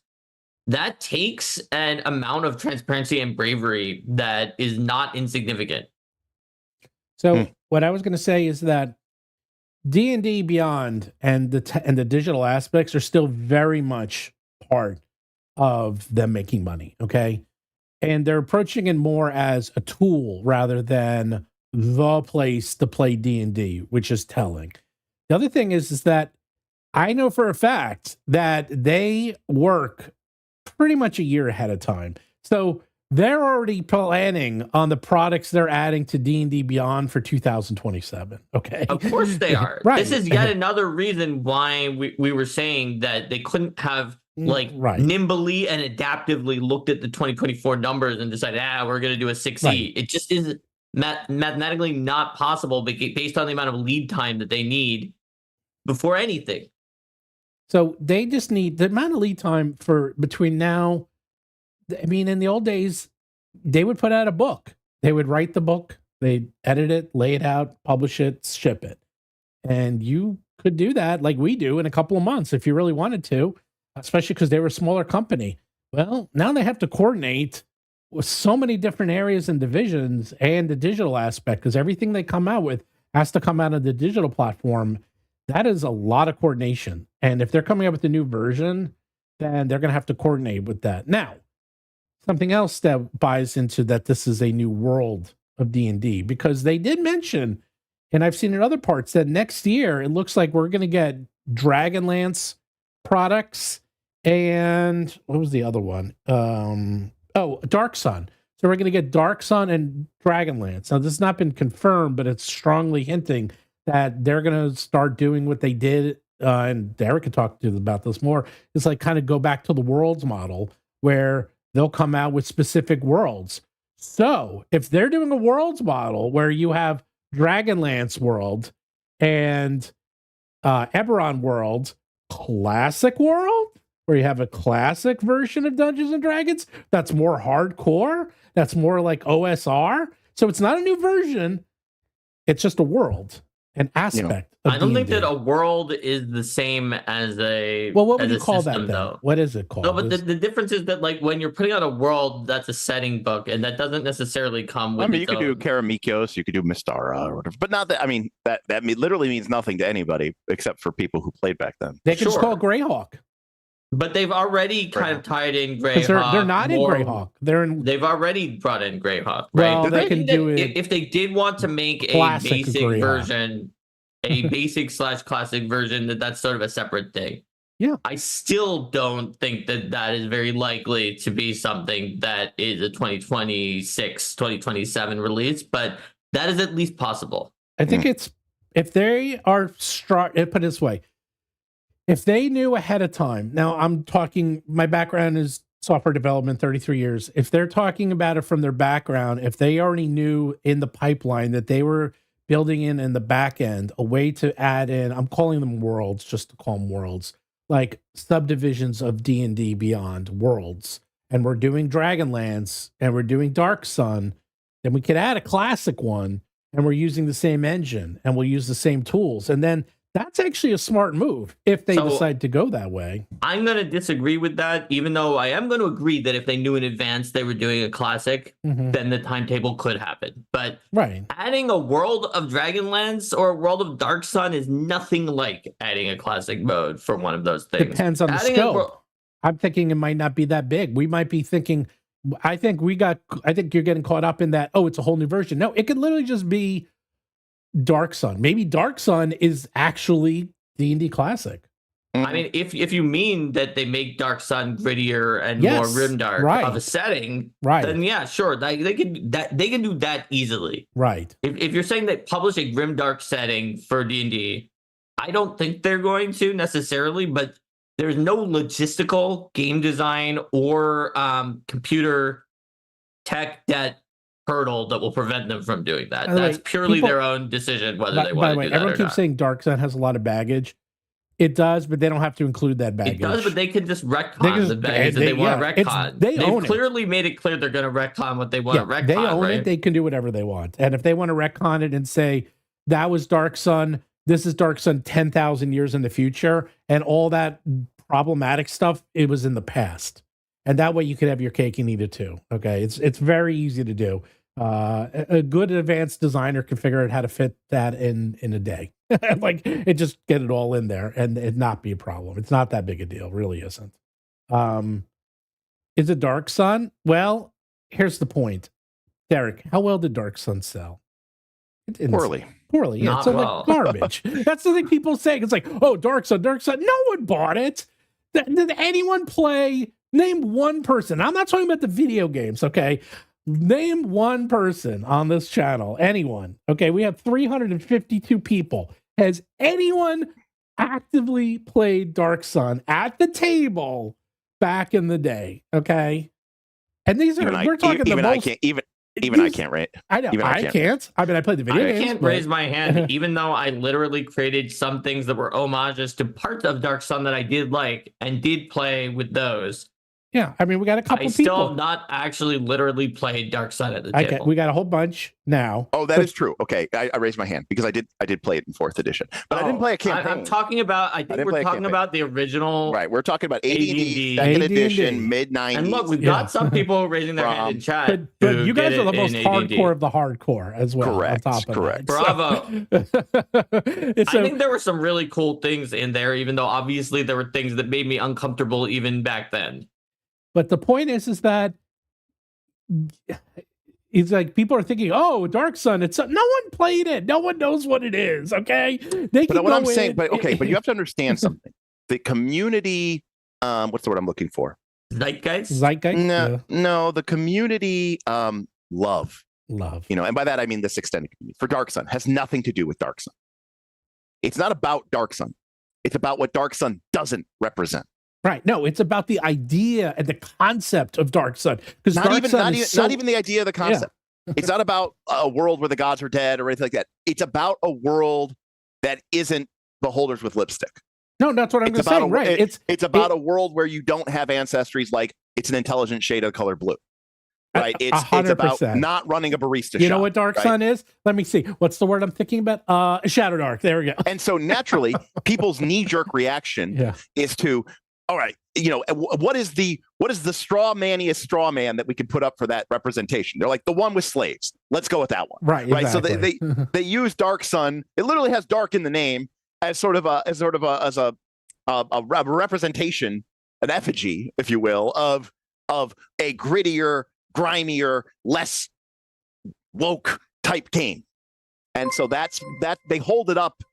No one played it, and no one really wants to play it. They just want something. I think the people who are in our chat who did play it are not just people using Dark Sun as a fig leaf to try to get their darkest fantasies out. Because they played it back in the day. There were legitimately cool things that were in the setting that were not the kind of skeevy parts. Right. So a lot of unfinished projects sent a super chat and said Dark Sun would be a good video game. Didn't they make a video game of it? Yeah, they did. Torment.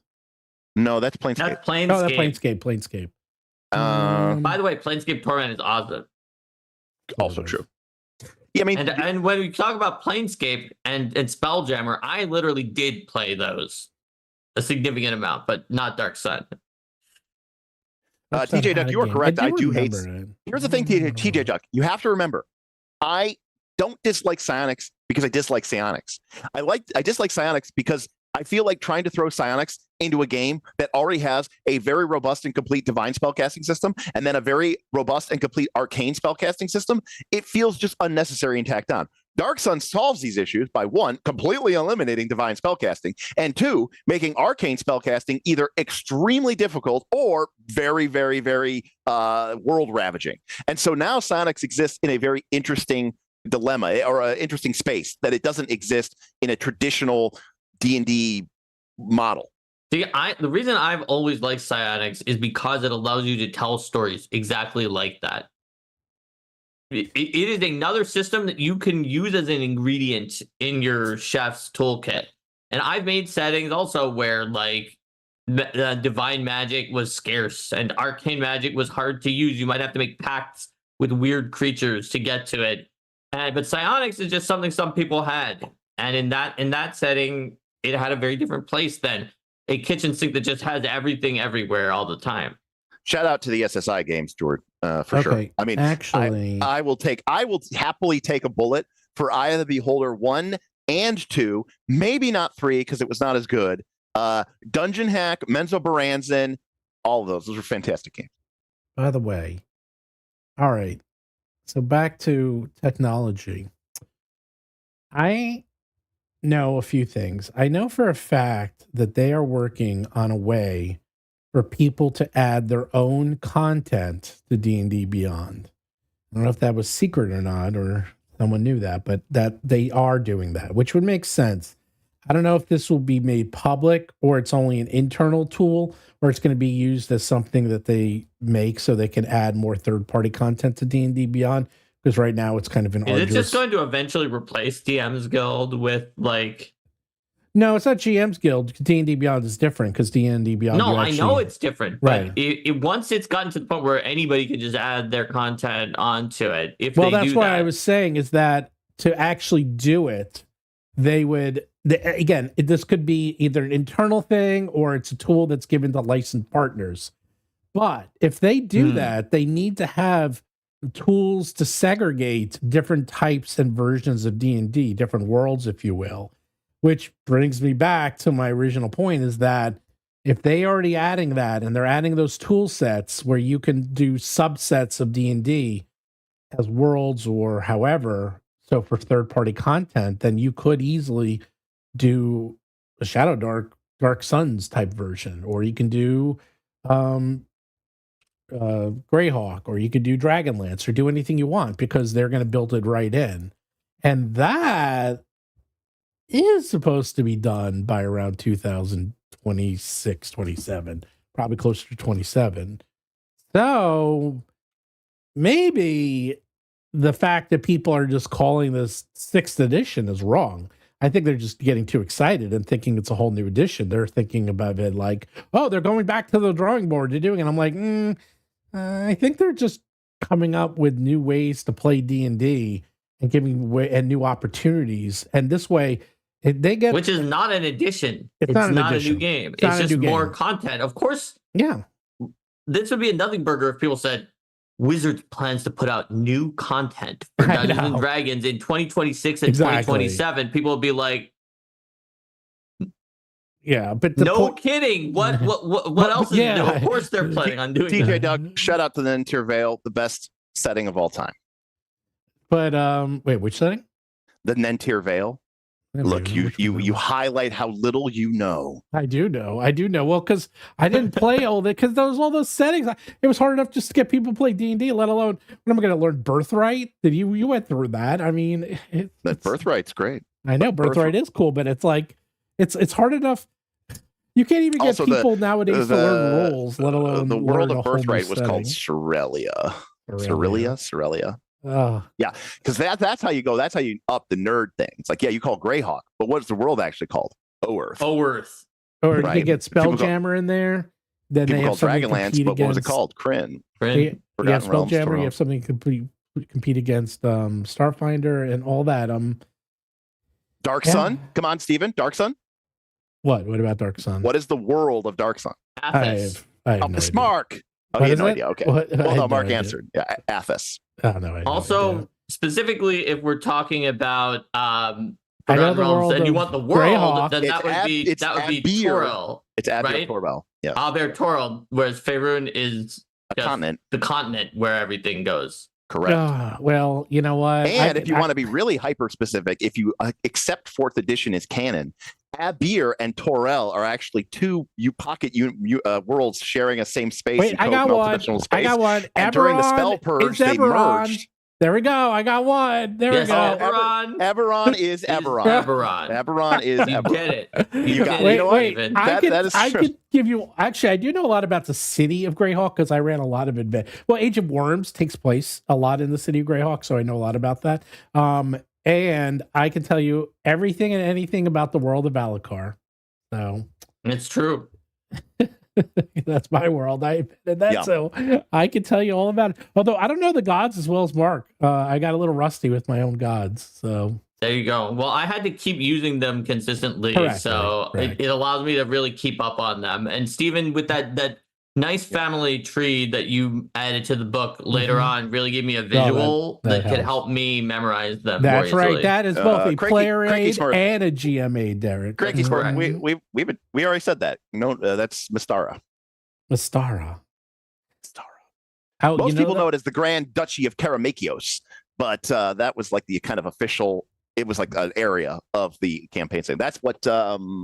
Oh my God! I'm not going this deep. We're not going this deep into nerdcraft. That's what D&D Rules Cyclopedia uses as its primary place. And then there's Hollow World, which is inside of Mystara. Yes, it's very important. And in which dinosaurs become acceptable. By the way, speaking of dinosaurs. Yes. Okay. Speaking of dinosaurs. Did you know the Year of Mysteries? Year of Mysteries, you can play dinosaur. Shout out to Paleo. What is it? What are they called? Paleo Games with Professor Premila's Portfolio of Paleontology. Because he sent me a hardcover copy of his game. And do you know who told you?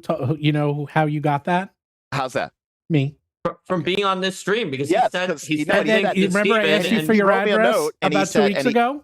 Yes, he wrote me a note and he said, I saw your thing about dinosaurs. I understand what you're saying, but hey, I want you to take a look at our books. Don't feel like you have any, this is just for you. And I said, okay, that's really cool. And I did flip through it. And from a paleontological, I don't know what the word. Insane book. Insane. I still don't know that. Ridiculous. I still don't know that I want to use it in my D&D campaign. I have him right here. Now, he wrote me after. He talks to me a lot. And he said, oh, what's Derik's address? I want to send him one. And so that's, remember, about 2 weeks ago, I said, Derik, what's your address? And I have your address, but just in case. And then I never told you why. And ta-da! That's what you got. Some books in the mail. It's one of the few where now all of us have it. Because I have it because Linda did the Pathfinder conversion. By the way, Stephen, for a businessman, I don't think you understand your audience. If you don't think this audience isn't here to listen to the pedantry around what is the official name of a setting from 35 years ago, I don't think you understand your audience. You're right. All. I don't understand my audience. People in the audience were saying that there's a nerd meter and that Derik is toasting. I don't understand why they said both of us, since I also knew the names of all of those. No, you guys are beating me. I understand why they say he was toasting Steven. I'm bad at names of stuff. I'm terrible at names. Ta-da! It's one of my favorite books of all time. No, bad names, and I'm so bad. I've always been bad at names. I've always been bad at places. I will lose every single time, but I'm very good at concepts. I'm a big picture, like macro, macroeconomics. That stuff, I'm killer. Micro, bad. I'm bad at the micro. I'm good at the macro. So. All right, fair enough. That's usually the opposite. Most people are very good at micro, and a lot of people have trouble with big picture macro stuff. So I'd rather be good. It is easy to get lost in the weeds. To get lost to not see the forest for the trees. Correct. Mm-hmm. There's a reason why we have all those expressions. It's true. By the way, I'm feeling good tonight. I think I'm going to get a W. You're going to win a racquetball. You're going to win a racquetball and excitement. My buddy's wife is out of town traveling, so we're going to go to BW3s afterwards. Oh. I love me some BWs. I do love it. Oh, wait. You know what I saw, Derik? What's that? Wait, hold on. I got something to show Derik.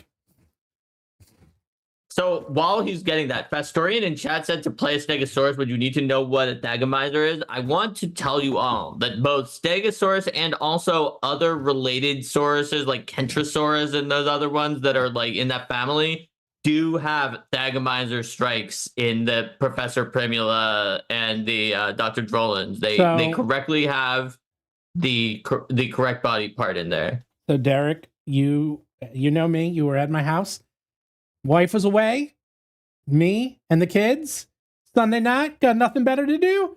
And Stranger Things, the first shadow. Saw it on Broadway. People were legitimately complaining about that because they said they don't think it's fair that key elements of the Stranger Things lore are hidden in a on Broadway or off Broadway only. You have to watch the show to understand parts of it. And not only that, when it starts the show, the beginning was ridiculous. It was so good. I know you and I were talking, this thing will never tour, by the way. This thing is insane, the special effects. It literally starts off this huge opening, and then it goes into the music, and then everyone's screaming and yelling, and then they do the Stranger Things logo, and it comes up, it says the first shadow, and then it says chapter 1, and it zooms in. I was like, you're literally watching a play of the show. It's literally the show. And it is the backstory of Vecna. It's fascinating. It was okay. The show as a show, it was fine. Then again, I've seen 200 Broadway shows, so I have a different level of opinion. My kids loved it. They thought it was like one of the best shows they ever saw. So I'm looking at it a little differently. Acting, fantastic. They had an actress who was playing Joyce. If you close your eyes, you would think it was Winona Ryder. She looked like her, sounded like her, acted like her. Amazing. They had, it was really good. It was a very good show. The acting was excellent. The special effects were out of control. Better than even Harry Potter. And Harry Potter special effects were like 10 out of 10. This was even more impressive. Yeah, it was a good show. Definitely, if you come back, Derik, we can go see it because you will never see that thing tour ever. It's the special, the whole theater is a special effect. So, anyhow, link to the Dino book, please. So the Paleo Games site where you can get for both D&D and Pathfinder their Dino book that they already sent Derik, and they have another one coming out soon that Linda's working on even now, the Pathfinder conversion for. Yeah, that book, that is a hardcore book, because when you read that book, it is like, it's not a gamer who made a book on dinosaurs. It is a paleontologist who made a book on dinosaurs. So it's got footnotes. It proves the evidence for why these dinosaurs have the special abilities that they have. Yeah, because there's evidence that they should have those abilities. And their pictures in here. The pictures are gorgeous, real paleo art that they're not like, for the most part, they're not new pictures that they commissioned for this, but instead existing paleo art that they were able to get the license for. And so you wind up with amazing pictures and still fits in their budget. What I like about this book is that there are so many dinosaurs that I have never heard of in my entire life. Like, you think there's a lot. You think there's only like the 10 or 20 that you're aware of. But no, there's hundreds and hundreds of dinosaurs. If you're a big dinosaur fan, then you'll generally know them. But if you're not going to know them. I never heard of Zalmoxes. I've never heard of a Zalmoxie. These are pretty obscure. They never heard of you either. The Balor. Yeah, you know what? Do you know there's a dinosaur called the Balor? So all I can tell you is that my dad knew all of the things that were in here and in the other book, but he is also a fossil fanatic. So your dad knows about it. By the way, Mark lives in a house with an actual museum in the basement of fossils. So if I had a fossil museum in my house, I would hope that I would also know. That's the same way. I didn't know a lot of those dinosaurs either, Stephen. No one else who's in this house did, but my dad did. Because now we're not talking about D&D 5th edition. We've lost. Well, of course. I mean, the only reason it got that high is because we were talking about D&D. All right, now we're back. Those of you who missed out. We got 15 minutes left. You got 15 minutes. Now we're talking about D&D 5th edition, but we were also giving them an answer to a legitimately raised question about this rumor that was just total balderdash. But that a lot of people were like, oh my gosh, is this really going to be true? And so because we had, if not direct proof, just severe evidence against it that was based on knowledge of the industry, people wanted to come see that. But let's go to the now next. That we've told them, it's leaving. not going to happen. How about the next thing? How would they do it? Would they just come out with a basic version of D&D and say, here's a version of D&D. You could only play human, dwarf, you just can play the basic classes, basic. You mean races. if they do a beginner box version, basically a starter set version that's stripped down? Not even a starter set. Or if they actually go back and make something that's like basic D&D. No, they say D&D classic, that they literally just put in the core spells. Like, they go back to D&D, they find what was the most basic stuff in there.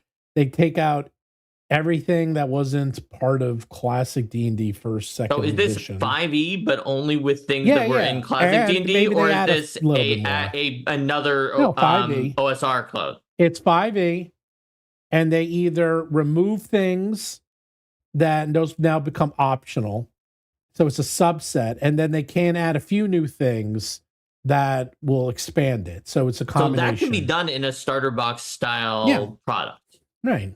Because you're not creating a new system, you're just limiting what can be used. Correct. Right. And you do that, and then you just make it super hardcore. You have the old school art, the old school Conan type, art style. And I think they can do that. I think it's very, very possible.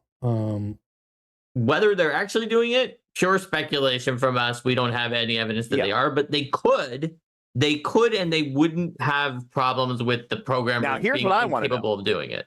If they did release a D&D classic, would the same people who said that D&D 4th edition was just like WoW, would they say the same thing about D&D classic? And would they say, this D&D classic is just like WoW because I can't do as much No, because WoW just did like WoW Shadowdark. Classic.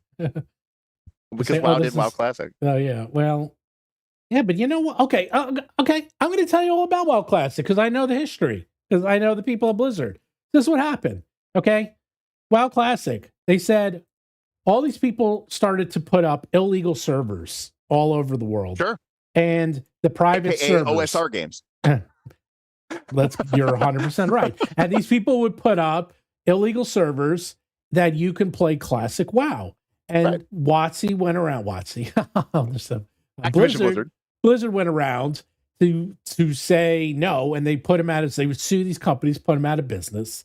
And I remember talking to people at Blizzard that said they will never ever come out with WoW Classic. They just won't do it because it is so much work. I mean, if you can't beat them, join them. And they kept saying that for a long time because it is a huge amount of work.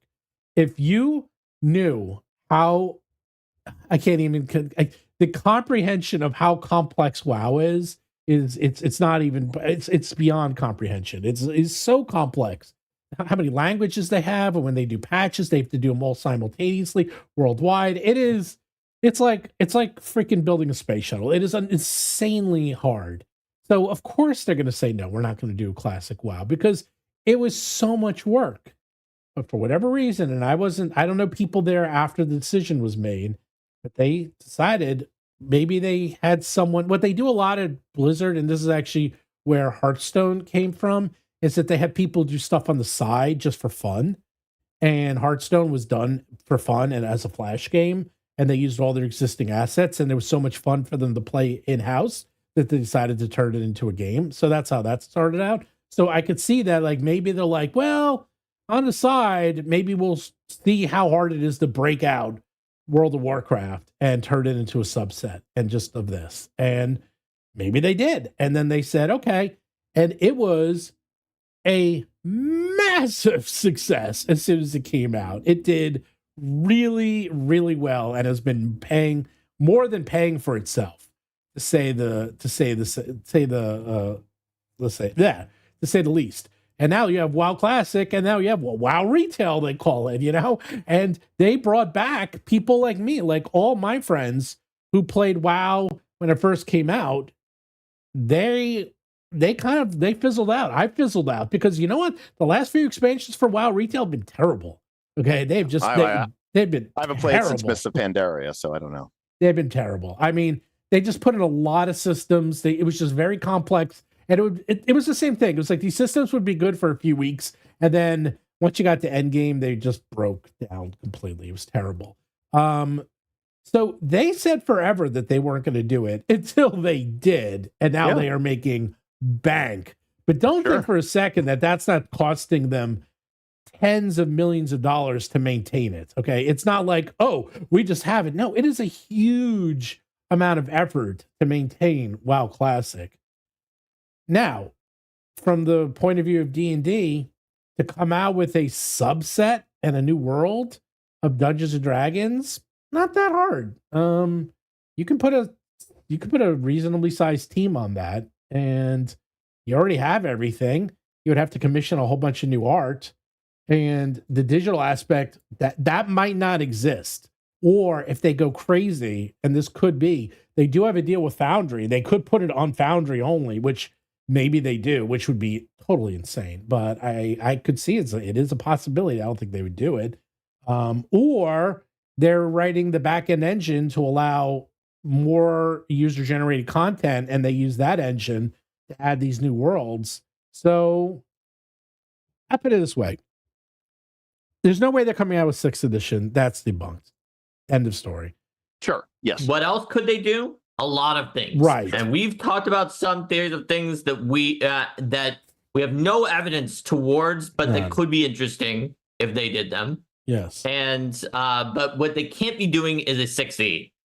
No just way. Like logistically, time-wise, resource-wise, specifically a 6E in 2026 and 2027. Obviously, if you were watching this video in 2030 or something like that, and you're like, wait a minute, I clicked to this part where Mark said they can't be doing a 6E, and they totally are. Of course, they could be doing one in 2030. Yeah, That's possible. Yeah. It could take longer than that. The edition cycles have a variable length, but it certainly is not that variable that they could be doing a playtest in 2026 for a 6E in 2027. That's just not conceivable. And also, this makes more sense because this, again, they get to keep 5th edition, which I keep saying they're never getting rid of it. Okay, we call it 5th edition. Everyone else calls it 5th edition. Now people call it 2014, 2024.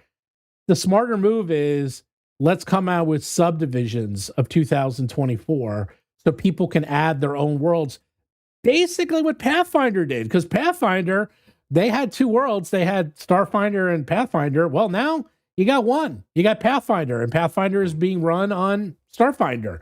And that's great. They are still separate. They have some differences. But it's the same. Yes, but to be honest, it's the same chassis. Even with 2014, like Derik said earlier, and I was there in the playtest when they said this too, they said it was going to have modules that you could build on top of. I thought that was cool and it was a good business model. But we also talked about the vibes. I fully believe that if D&D Classic came out, the barrier of entry to somebody who is used to quote unquote playing D&D, D&D retail, the barrier to entry to go to D&D Classic would be minuscule because it's going to still be the fundamental version of the game, right? They might change death saving throws, they might change some of the class progression. You might have another different type of class, they're the classic fighter or whatever. And yeah, you might change some of that stuff. It probably would read and look a lot like Shadowdark.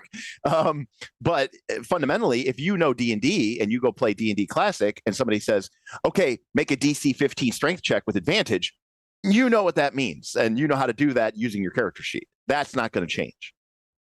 Well, would be really smart. Oh, man. They buy out. If they were really smart, they go to Kelsey and buy out Shadowdark. No, because I think that would...